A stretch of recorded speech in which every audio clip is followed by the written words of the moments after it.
Good morning, class. Today we have started with a chapter number 7, A Prayer for My Daughter. It is written by William Butler Yeats या WB Yeats भी कहा जाता है इनको। ये poem इन्होंने अपनी बेटी के लिए लिखी थी जिसका नाम था एने।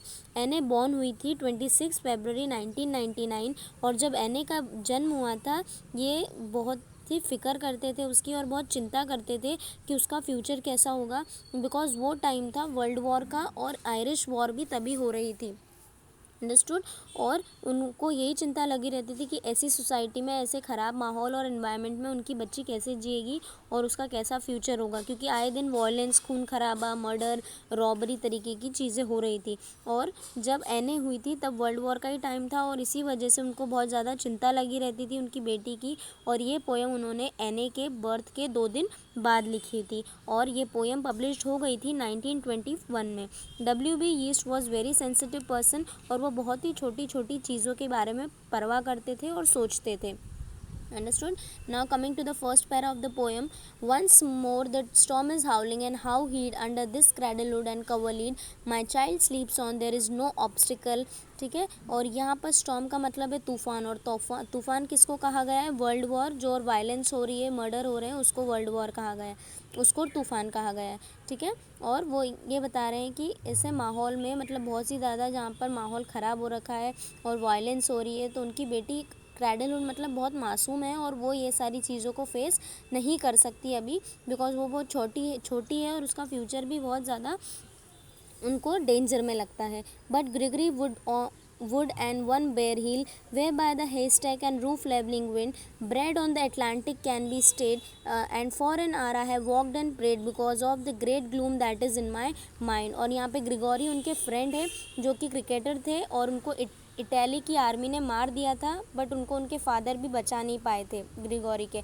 और अब ग्रिगोरी के जाने के बाद उनके फार्म सारे सूख गए, उनका घर पूरा सुनसान हो गया है, वीरान हो गया है और इस तूफ़ान में वो भी चले गए। और ये कहते हैं कि ये तूफ़ान बहुत दूर से आया, अटलांटिक सी से आया है और ये हमेशा यहीं रहेगा और कभी जाने का नाम नहीं ले रहा है। और पोएट बहुत ही ज़्यादा चिंता में है, बहुत टेंस्ड है और वो इधर उधर घूम के सोच रहे हैं और कहीं भगवान से प्रे भी कर रहे हैं। Now coming to the second paragraph. I have walked and prayed for this young child an hour and heard the sea wind scream upon the tower and under the arches of bridge and scream in the elms about the flooded stream. और second paragraph में poet ने कहा है कि वो इधर से उधर घूम रहे हैं चिंता में और भगवान से प्रे कर रहे हैं उनकी छोटी बच्ची के लिए, और कम से कम आधे 1 घंटे से वो यहीं पर घूम रहे हैं। बट वो जहाँ भी जा रहे हैं इस तूफ़ान की आवाज़ उनको सुनाई दे रही है और इसका दहशत पूरी जगह में है, हर जगह ये तूफ़ान फैला हुआ है, मतलब वर्ल्ड वॉर की बात कर रहे हैं और वो इससे बहुत ज़्यादा टेंस्ड हैं।